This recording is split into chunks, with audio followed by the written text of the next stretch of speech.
Amor eterno. In the rain on a sidewalk beside trash bags and rats, a 12-year-old girl cradled a feverish baby in her arms, sitting near the entrance of a luxury restaurant. When a millionaire saw her, something inside him cracked, and in that moment, everything around him lost its meaning. Cold rain streamed through the ends of her soaked hair.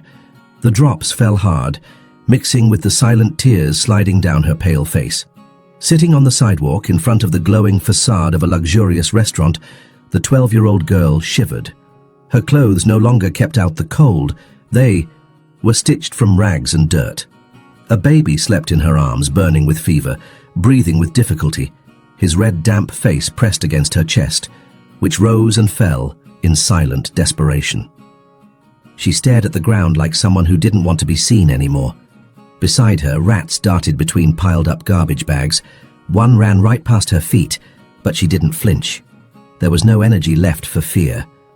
Around them, cars passed, without stopping, and people hurried by, avoiding her like a puddle of dirty water.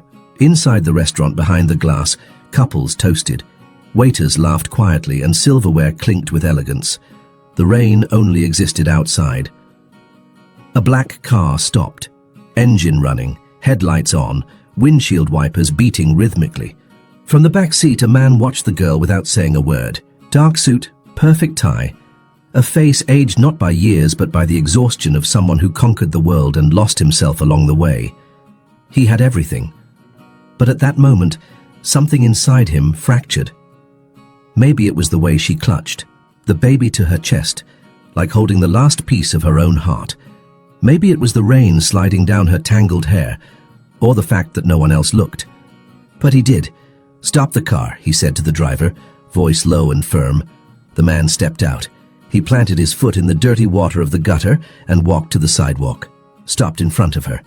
She didn't see him, or pretended not to. Her eyes stayed fixed on the ground. The baby whimpered, and she rocked him in a motion that was automatic, almost instinctive, but tender. The man knelt down. "Hey." His voice sounded different now, like he'd forgotten his own language for a moment. "Are you alone?" She nodded. Barely. She didn't speak. The rain kept falling, relentless. People still passed by, dodging, as if he too had disappeared. "Is he your son?" he asked, though he already knew the answer. For the first time she looked up. Her eyes weren't 12 years old. They were 80, 100, a century of abandonment. "He's my brother," she said, her voice hoarse, weak. "He's been hot since yesterday." Then she coughed. Quick, dry, the sound of someone who has moved beyond hunger to where the body starts shutting down. He looked around. The restaurant, curious eyes behind the glass, the wet sidewalk, the garbage, the world. "Come with me," he said, taking off his coat. "Now." But something happened that no one expected. The girl pulled back. Her eyes changed. For a moment, panic. She held the baby tighter, like she feared losing everything. Her survival instinct was louder than any promise of help, and the millionaire froze, because in that moment, he understood. Offering help wasn't enough. He had to undo the fear, and fear was all she knew. The rain grew heavier, the baby began to cry, and behind them, through the restaurant window, someone was taking a picture. The phone's flash lit her face for a second. She blinked, pressing the baby closer like a fragile shield. The man turned quickly, trying to see where the light had come from. Behind the glass, an elegant woman laughed, phone still raised, as if this was some grotesque show. He stood, still tense. Something burned inside him. "Listen to me," he said softly, turning back to the girl. "I won't hurt you, but he needs a doctor. You do too." She didn't answer. The baby cried louder now, his body trembling. The cold was more than just the weather. It was the life she knew. And no one had ever come before. Why would he now? He took off his suit jacket and carefully wrapped it around them both. It was soaked within seconds, but she didn't react. Just watched him, eyes hollow, vacant. "What's your name?" "Mara." The name fell like a whisper, nearly swallowed by the rain. He nodded, breathing deeply. "I'm Ethan." She didn't ask. who he was, didn't ask why he was there. She just held the baby like someone carrying a ticking bomb. Your brother, how old? 2 months. He sensed her hesitation. There was more. So much more. Where's your mother? Silence hit like a wall. She bit her lip, then looked down. The answer came in a thread of a voice. She's not around anymore, he understood. No questions, no details. His father never had one. That was when Ethan felt the first real crack, the first deep cut in his armor. Because that baby in her arms wasn't just a sick infant, he was everything the world chooses to ignore. But Ethan didn't yet know the worst part. The girl tried to stand. Her legs gave way. He caught her quickly, arm around her without forcing, just holding. Let's go, my car's right there. You don't have to do this alone today. She looked at him again, and in that look, a war. She wanted to believe. But everything inside her screamed the opposite. Still, she took one step, then another. They got into the car. The driver glanced in the mirror, confused. Ethan simply said, "Hospital, now." The car sped off, diving into the damp night. Outside, the restaurant remained lit. Phones kept flashing, but inside the car the world had changed. She curled up in the seat, the baby quiet again, wrapped in Ethan's jacket. Her eyes wandered now, restless. "Where are we going?" she asked. "First, we make sure you're both okay. After that, whatever you want." She turned her face toward the window, trying to hide a tear. "We don't have anyone else?" Ethan didn't reply. He just looked at her and felt something he hadn't felt in a long time. Responsibility. But there was something. At the hospital. Something that would change everything. The hospital smelled cold, too clean, as if it were trying to erase the filth of the world. Ethan walked beside her through the hallways, his footsteps quiet, measured. Mara held the baby tightly, his jacket still over her shoulders, like borrowed armor. Doctors rushed past, nurses called out names of strangers, but she didn't seem to hear. Her eyes stayed on the floor. Always the floor. "We'll take care of him now," Ethan said, stopping outside a room. She hesitated. "I'm staying. With you, I promise." A doctor greeted them with a sharp, alert look. She took the baby gently, examining him quickly, wasting no time. High fever. Labored breathing. "We need to admit him right away." "Is he going to die?" Mara asked suddenly.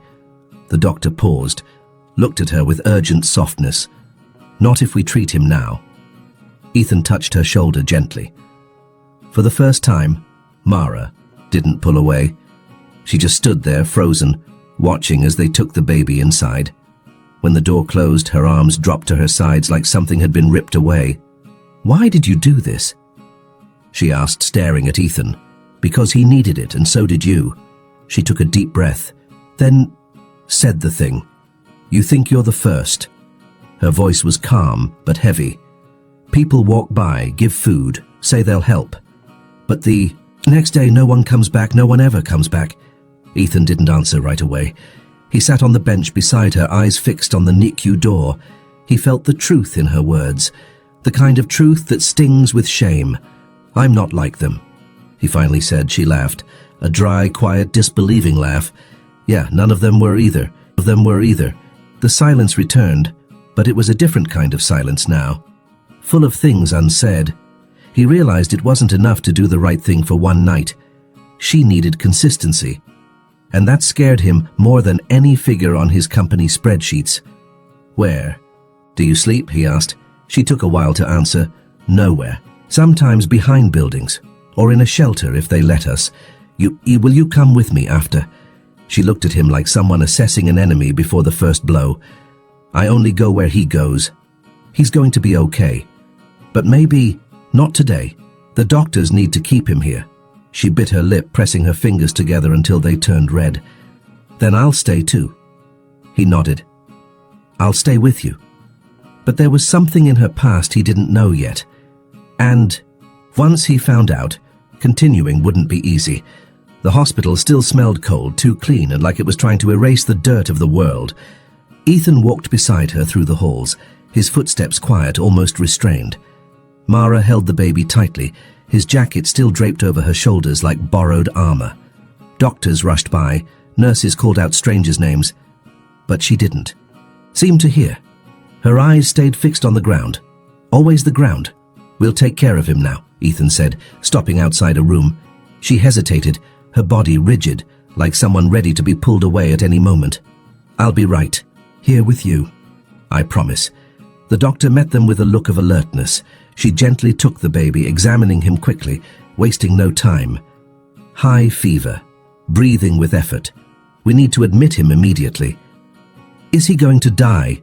Mara suddenly asked, her voice slicing through the air like shattered glass.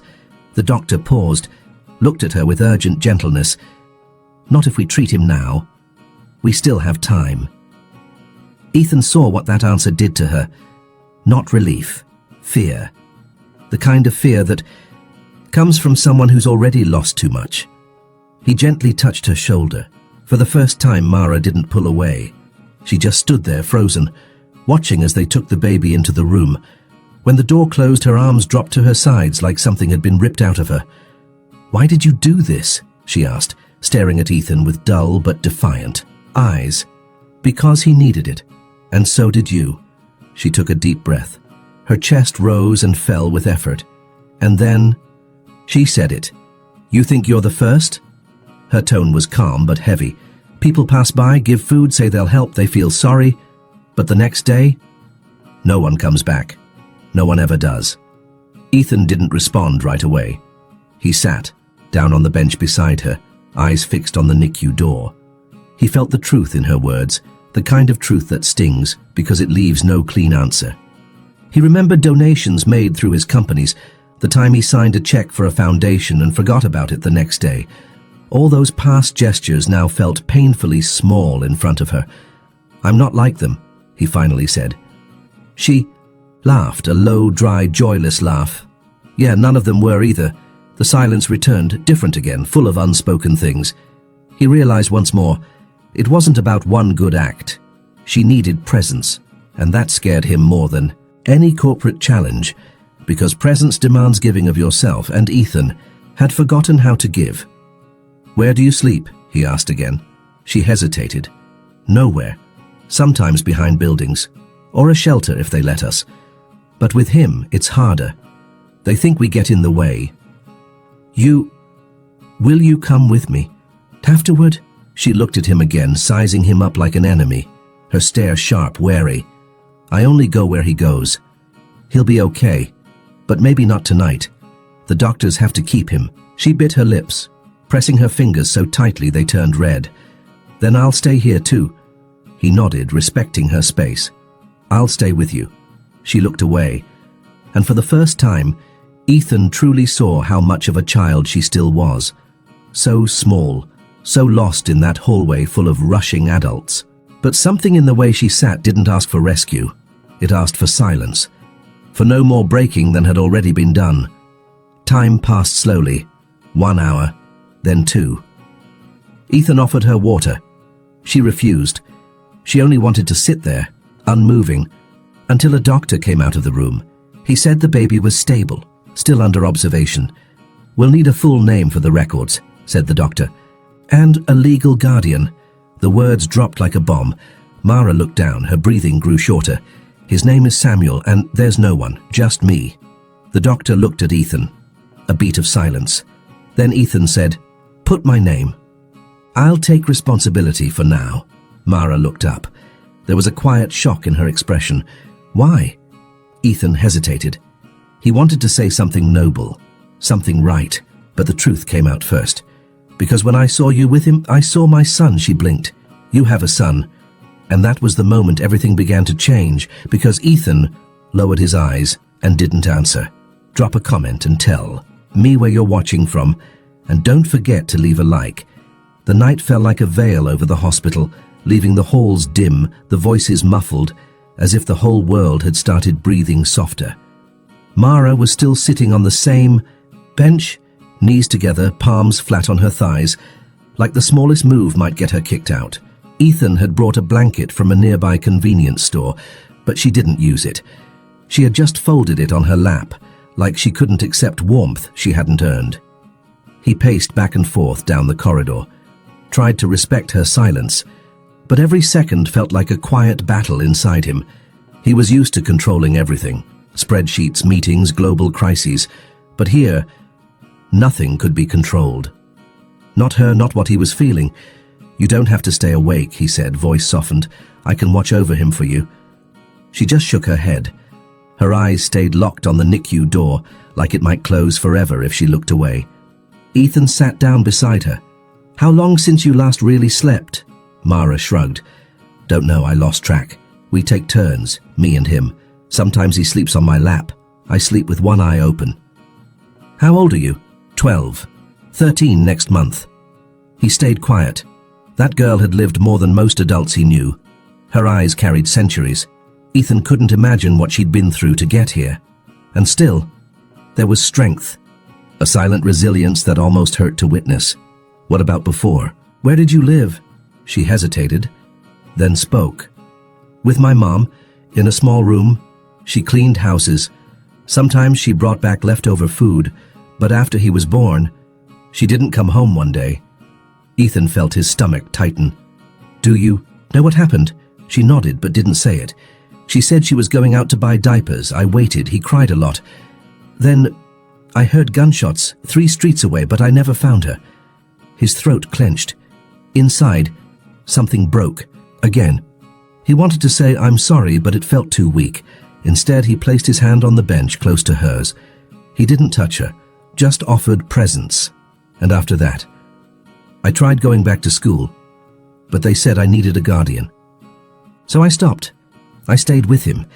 It's been 2 months now. We just walk, sleep wherever we can. Some days people give us food. Some days we drink water from a hose. And we pray to make it through the night." She said it all in a flat tone, like reciting a routine. Ethan swallowed hard. The image of her sitting in the rain now held a much deeper weight. She hadn't been asking for anything. She was just surviving. But he still didn't know the worst part. "You had a father." Ethan didn't respond right away. He leaned back against the wall, eyes drifting toward some distant spot on the ceiling. "I had one, but he taught me not to need him." Mara looked at him. "What do you mean?" "He lived with us, but he was never really there. He was violent. With my mum. With me. When I left home, I swore things would be different. That I'd have everything. And I did, but I lost my son in the process." Mara blinked. For the first time, there was something in her eyes that wasn't defense. It was understanding. A quiet flicker of empathy between two worlds as distant as they were alike. "How did he die?" Ethan took a while to answer. Time stretched between them like a taut thread. "He didn't die. He just left. He was 12 too. Hated me. Said, I was never a father. That all I saw were numbers, not people." The silence that followed was the heaviest of the night. Then she did something unexpected. She unfolded the blanket from her lap and held out half to him. "If you want. You can use it too." He took it without a word. That half of a blanket was more than a gesture. It was a bridge, but then the doctor came out again, and his expression wasn't good. His face was somber, and for a moment, Ethan wished he hadn't looked. Mara sensed it before the doctor even spoke. She jumped up, the blanket falling to the floor like the warmth had been sucked from the air. "What happened to my brother?" Her voice was steady, but trembling underneath. "The doctor took a breath, choosing every word like a scalpel. "His condition has worsened. We're trying to control the infection, but his lungs are weak. He's struggling to breathe. We need to transfer him to the pediatric ICU and intubate. Now." Mara froze. "Is he going to die?" The doctor hesitated. And even that split second, pause was already an answer. "We're doing everything we can, but it's serious." Ethan stepped forward but didn't get the chance to speak. Mara ran toward the ICU door. 2 nurses stopped her. She screamed, not from her throat but from her gut. A sound that cut sharper than glass. "He needs me. I promised I'd never leave him alone. Let me go." Her tears were now pouring, mixed with rage, terror, and helplessness. Ethan stepped in, his voice raised for the first time that night. "Let her go. She just wants to see her brother." "Sir," the doctor said firmly, "if she enters, It could worsen his condition. We need to keep the environment sterile. Ethan froze. He looked at Mara, who now sat collapsed on the floor, hugging her knees, shaking like a cornered animal. He knelt beside her. Mara, listen. He's going to be okay. They're taking care of him, I promise. But right now, he needs space to breathe. And you need to breathe too. She sobbed without sound. The kind of crying that doesn't ask for comfort, because it's already given up on it. I told him everything would be okay. I told him we'd have somewhere warm. I lied to him. You didn't lie, Ethan said softly, his voice barely a whisper. You gave him everything you could. More than a lot of people who have everything. She looked at him like she was hearing him for the first time. Are you leaving now? The question hit him like a blade. I'm not going anywhere until he gets better. And after? He swallowed hard. After, it's up to you. You'll disappear, like the rest. I won't. She stared at him for a few more seconds, then leaned her head back against the wall and closed her eyes. She was exhausted, so much that her body finally gave in. Ethan sat beside her in silence, like someone keeping vigil for something older than both of them. Time passed with painful slowness. Every minute felt like a wire slicing through skin. Inside, machines beeped, doors swung open and closed. The night stretched toward the edge of sanity. And then came the news. The baby had stopped breathing for a few seconds. The team managed to bring him back, but he was in critical condition. His body was fighting an infection that didn't forgive weakness. They would do everything they could, but the next few hours were critical. The word critical echoed in Ethan's head. He looked at Mara, who now slept curled up on the bench, her head resting on the blanket, her eyes swollen. She slept from exhaustion, not from peace. He stood and approached the doctor. If he doesn't make it, what happens to her? The doctor looked at him. She has no family. She'll go into the care system, a group home, or temporary shelter, depending. I'm not letting that happen. You're not a legal guardian. Then do whatever paperwork it takes. I'll take responsibility. The doctor hesitated. That's more complicated than it sounds. Ethan looked through the glass into the room where Samuel was fighting for breath. Nothing is more complicated than leaving a child alone because of paperwork. But something was about to happen in that room, and no one was ready for it. Ziggy. Clock on the wall read 4:12 a.m. when Mara woke with a jolt, her face still puffy, her eyes blurry. Ethan stood against the wall, arms crossed. He had dark circles under his eyes, his shirt wrinkled. He'd been there for hours. The doctor was walking down the hallway again. When Mara saw him, she jumped to her feet. What happened? The doctor stopped. There was sweat on his forehead. Despite the cold air in the hospital, he took a breath. We had to intubate. He had another arrest. Short. But his heart is weak. His lungs aren't responding as they should. We're trying to stabilize him with medication, but she cut him off. But what? He's in critical condition. Ethan stepped forward, but this time she took a step back. Her eyes were wider than ever, not with fear, but with pure desperation, a complete loss of faith. Is he going to die? She asked. Not to the doctor, to Ethan, as if he owed her the denial. A promise, something, anything. Ethan swallowed hard. No, he's not. But even he didn't fully believe his own voice. Mara turned and punched the hospital wall. The dull thud of her fragile hand against the tile echoed through the hallway. Ethan rushed to her, tried to hold her, but she shoved him back with surprising strength. Why did you bring us here? She screamed, her voice ripping through the quiet night. He was with me. I knew what to do.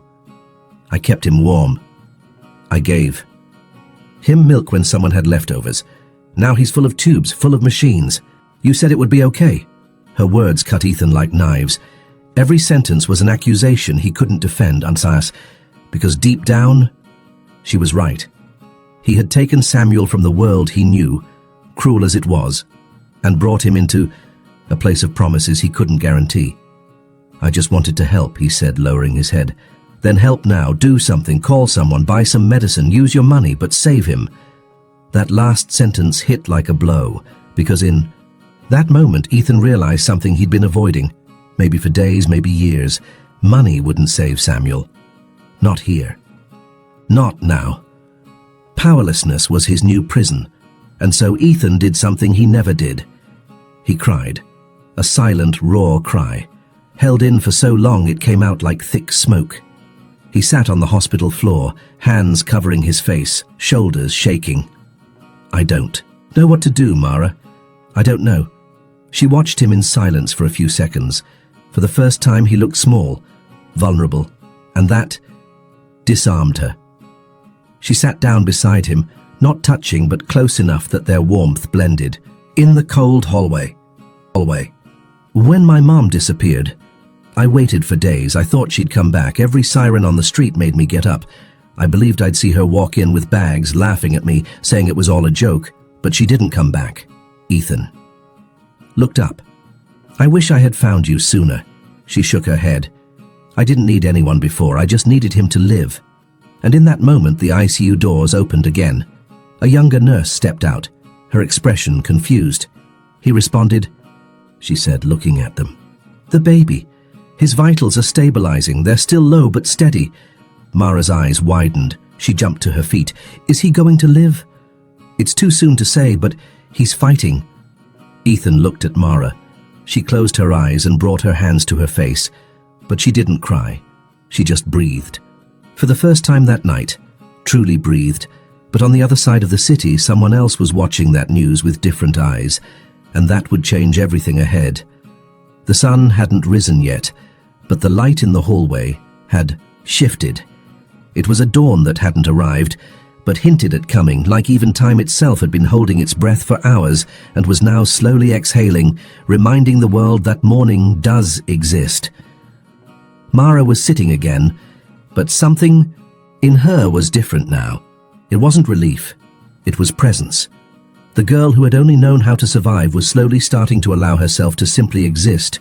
Her hands, once always on guard, now rested in her lap without tension. Ethan sat beside her, looking at the ICU door with calmer eyes. There was no victory yet, but there was a fight. And for those who've lived on the edge, that alone was a miracle. Do you have a house? She asked suddenly, still looking straight ahead. The question caught him off guard. He took a moment to answer. I do. Too big. Too cold. I've lived alone since my wife left. She slowly nodded. Being alone sucks. Yeah. Why don't you have your son anymore? He took a deep breath. Because I thought being a dad meant giving everything. Everything. Except time. I worked, sent gifts, paid for the best schools. But I never listened to him, never sat with him.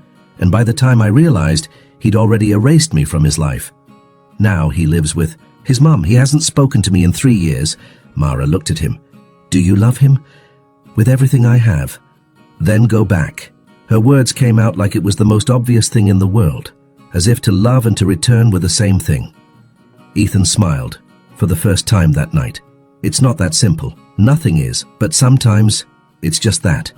Stay and wait for him to let you back in. She looked down and then said something that shattered the silence in an unexpected way. I wish someone had stayed for me. Ethan felt that sentence like a slow punch to the chest, because in that moment, he realized Mara wasn't asking for a hero. She never had. She just wanted someone who wouldn't leave, who wouldn't make promises they couldn't keep. I'm here, Mara, and I'm not going anywhere. She nodded. She didn't smile, but she didn't doubt him. The doctor came back with an update. Samuel was still stable, still under close watch, but responding to treatment. The infection was starting to back off. His lungs were showing signs of recovery. He'll need to stay a few more days, but there's hope. Mara closed her eyes and for the first time let a tear fall, without hiding it. Ethan moved closer and she didn't pull away.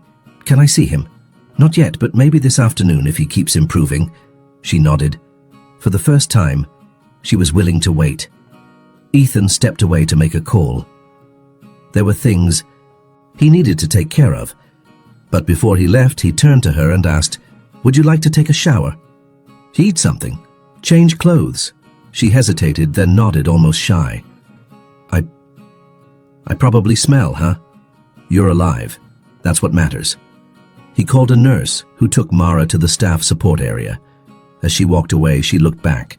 For the first time, there was no fear in her eyes. While she showered, Ethan called his lawyer. He asked him to start all paperwork to request temporary custody of Mara and Samuel. It wouldn't be easy or quick, but that didn't matter anymore. It wasn't about speed. It was about presence. In the support room, Mara looked at her reflection in the mirror. She hadn't clearly seen herself in weeks, and now there she was. Messy hair, dark circles, a hospital t-shirt, but alive. For the first time, she realized that surviving could also be a beginning. She came back to the hallway. Ethan was waiting with a tray. Fruit, bread, hot tea. She sat and ate slowly. Each bite felt like a step out of fear. "Do you think he'll remember all of this?" she asked. "Samuel?" "Yeah. Maybe not. But he'll feel it. The body remembers love, even when the mind forgets." She paused, then whispered, "I wish I could forget some things too." Ethan didn't respond. He simply placed a hand gently over hers, not to heal, but to be with her in it. It was the kind of touch that doesn't promise a fix, only companionship, but outside the hospital. Someone familiar watched from a distance, someone with sharp eyes and old memories, and what seemed like a new beginning was about to be threatened. The waiting room where Ethan sat with Mara now felt different. The lights were still clinical, the sounds still medical, but time moved differently. The suffocating urgency of the night had faded. Now there was waiting. And in the space between silences, something that resembled peace. Mara was finishing a drawing on a piece of paper a nurse had given her. She used borrowed colored pencils, but she drew with conviction. A strong, almost grown-up hand for someone so small. Ethan watched from the side, not interrupting. "Is that him?" he asked, pointing to the drawing. Mara nodded. "It's us. Me and Samuel. He's older. He's okay." On the paper, the two of them were in a park. A dog beside them. A colorful ball, and behind them, and a house, a small, simple, but with open windows. And this house? I don't know, I just drew it. Looks like a good house. I never had one with real windows, just wooden boards and holes in the wall. Ethan gave a small smile. I had a huge one, but too many windows, and no one to look through. Them. She looked up, pencil still in hand. Were you sad? More than I let on. And now? He took a deep breath. I'm still learning how to feel. But today, I'm less alone. She gave a small smile. Shy. Almost childlike. Then went back to drawing. Samuel remained stable. The nurse said if he continued improving, they could start removing the tubes by the end of the day. That news made Mara's shoulders drop for the first time, the weight easing just enough. She looked at Ethan and said, "Can you stay with us until he grows up?" The question hung in the air. It was big, bigger than she probably realized, but he understood. "I want to, if you want me to. And if one day you leave?" He paused. Thought about all the times he'd said, "I'll stay," and didn't. Thought about his son, thought about his son's mother, and then answered with something that wasn't a promise, but a truth. "Then I'll leave something behind for you to carry. Not just money. A piece of me. The kind that protects you, even when I'm not there." She nodded, eyes down. "My brother will need that. Me too." Time passed slowly. The nurse came back and said Samuel was waking up. Mara wanted to run to the door, but held herself back. She stood in front of it, still. "Can I go in?" "You can. But only one at a time. He's still very weak." Mara looked at Ethan. For a moment, something in her face asked permission, and he simply nodded. "Go ahead. He needs you. He needs you." She walked in slowly. Ethan stayed outside, seated on the same bench from the night before, but now the bench didn't feel as heavy. He looked at the door not with anxiety, but with care. Inside, Mara stepped toward the bed. Her little brother was tiny, surrounded by wires, but he was breathing, his eyes half open. She gently took his hand, their fingers intertwined. "I'm here, Sam, we're still together. And now, we're gonna have a home, a place just for us, with a window, and bread in the morning. She rested her face on the edge of the bed and closed her eyes. The baby made a soft sound, almost a sigh, and in that moment, for the first time, he didn't look like just a survivor. He looked like a beginning. Outside, Ethan watched through the small window in the door. His heart was tight in a new kind of way, a need to protect that came from somewhere deep in his soul. But then, a security guard appeared in the hallway. He stopped in front of Ethan. "Sir, there's a woman outside. Says she knows the girl. Says she's family, wants to come in." Ethan jumped to his feet. "Who is she?" "She didn't give her name, just said she's a relative. She's agitated. Said if you don't let her see the child, she'll call the police." Ethan felt his stomach twist. "Where is she?" "Main entrance, she's making a scene." Ethan looked once more at the ICU door, then at the guard. "Stay here, don't let anyone in or near that door, I'll handle it." And he walked briskly down the hall, a feeling growing in his chest, like something was about to tear the fragile thread of peace they'd started to weave. The automatic doors of the hospital lobby slid open with a rush of cold air. Ethan stepped down the stairs with long strides, heart pounding, a kind of urgency he didn't recognize from boardrooms or business deals. Ahead, under the canopy, a woman was yelling at the receptionist, pointing furiously toward the hospital. Her eyes were bloodshot, her hair messy, her voice too loud for that early hour. "I'm the girl's aunt, Mara, that one, and the baby too.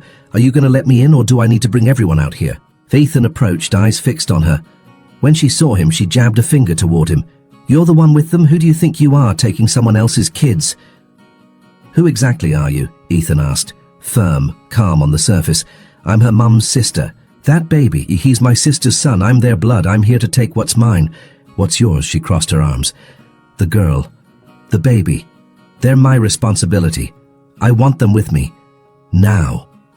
Ethan didn't respond immediately. He looked into her eyes and saw something familiar. Not the exhaustion of someone who'd been caring, not the urgency of someone who loved. Something else. A cold, calculated glint. Greed. "Where were you the past 2 months?" "That's none of your business. I don't owe you an explanation." "And where were you when their mother disappeared?" She hesitated. Her eyes darted for a second. "I tried to help, okay? But the girl ran off, took the baby and vanished. I looked for her." "What police station did you report her missing at?" She didn't answer. Ethan took a step closer. "You didn't come for them. You came because you heard they were in a private hospital. That someone here can pay. You came for money." Her face tightened, her features hardening. "You don't even know them. You just showed up. You don't know where that girl came from." "I know exactly where she came from. Abandonment. And that's exactly where she'd be going if she left here with you." The woman stepped forward, trying to assert herself. "Have rights. The hospital can't keep kids, and neither can you. I'll call child services. You'll have to give them up." "Then call them," Ethan said, his voice low but unshakable. "And when they come, I'll show them the photos. The medical reports, the check-ins, the security footage, and more. I've already got a lawyer preparing custody filings. I'm ready for a hearing, are you?" She wavered. "They're my niece and nephew. They are, but you never came for them before. And now that they're being cared for, loved, protected, suddenly you show up?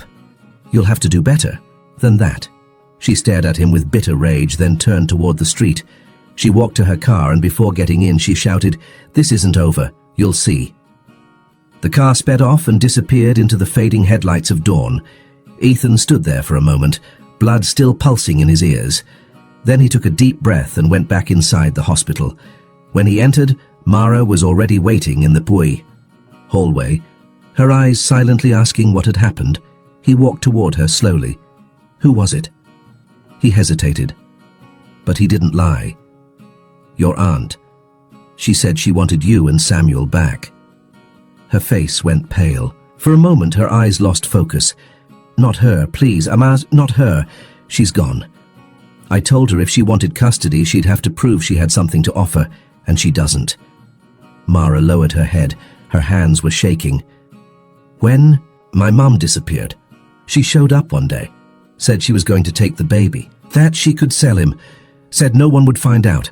I ran away with him that day." Ethan closed his eyes. It confirmed what he feared the most. "She'll never get near you again, I promise." "You can't promise that." "No, but I can. Fight for it, all the way." She nodded slowly, then walked toward him. Without saying a word, she leaned her forehead against his chest. It wasn't a hug. It was surrender. It was trust. It was home. But someone, somewhere in the city, still hadn't given up. And they held an old birth certificate with the name of Samuel's biological father. The afternoon light spilled gently across the hospital windows, casting a soft gold over the halls, as if even the sky had learned to lower its voice. After all that had happened, Mara sat in the chair next to the bed. Samuel was sleeping. The tubes had been removed that morning. He was breathing on his own now, weak still, but alive. His little face had color again. And for the first time in days, Mara smiled without fear. She held his finger gently like she was holding a secret. Ethan stood at the door. He didn't enter. He didn't want to break the image. He stood quietly, breathing in the meaning of that moment. He thought about everything that had happened, about how, without noticing, he'd gone from being a man with answers to someone who could simply listen. A man who no longer needed to win every battle, just be present in the ones that mattered. Mara turned and saw him. She didn't smile. She didn't speak. She simply extended her hand toward him, without looking away from her brother. He walked to her, sat down, and together they sat in silence for long minutes. "Do you think he dreams?" Ethan asked quietly. "Sometimes he smiles when he sleeps. Mom used to say when a baby smiles like that, it's because they're remembering heaven." Heaven? The place where the soul comes from, before we're born. Ethan looked at the baby. A kind of ancient peace rested on that tiny face, as if everything he needed was right there. Warmth, safety, a small world, but a real one. "You think he'll remember all this?" "Maybe not, but his body will. He'll grow up knowing what love feels like." And then, she did something Ethan never expected. "When we leave here, can you take us to see the ocean?" Ethan smiled, a smile from deep within. "Of course, the most beautiful one, blue and wide, no fences. I've never seen the ocean. He'll see it with you by his side." She closed her eyes for a second, as if storing that promise in the safest part of her soul. "You know, I didn't have anything. Not even a real name. They used to call me Alley Girl, Brat, Waste. But now, I have a name, I have a brother, I have you." Ethan couldn't find words to answer. He just placed a hand on her shoulder, and in that one gesture was more truth than anything he could have said. But life, even in peace, still carries its loose ends. Across the city, an envelope was quietly placed on a table. Inside, a birth certificate. Name of the baby, Samuel. Father, unknown, but with a common last name. A name now tied to a man who had decided it was time to show up. Ethan didn't know it yet. Neither did Mara. But for now, the world was only that room. That baby breathing. That girl beginning to be a child again. And a man, relearning how to be a father. Hours later, as night settled in and the hospital hushed once more, Ethan stood, up to leave. He had documents to handle, calls to return, a temporary home to prepare, but before walking out, he turned to Mara. "I need to step out for a few hours. Will you promise me something? Promise you'll rest?" She nodded. But just as he reached the door, she said, "Ethan." He turned. "Thank you for seeing me when no one else did." He didn't answer. He simply closed his eyes for a second, holding something back. Then he left. Outside, the air was cold, but he walked differently now. No longer the polished executive with a perfect life, but a man with a mission, a story, a purpose, and for the first time in a long time. He didn't feel empty. The camera would slowly pull back now, each wide and quiet, revealing that glowing hospital at the center of a dark city, like a lighthouse, and at the heart of it, two children who didn't know everything, but knew enough. They knew they were alive, and now, seen. Thank you for making it this far, but don't leave just yet. Right there on the next screen is another powerful story waiting for you. Click subscribe to the channel and share this moment. I'll see you there.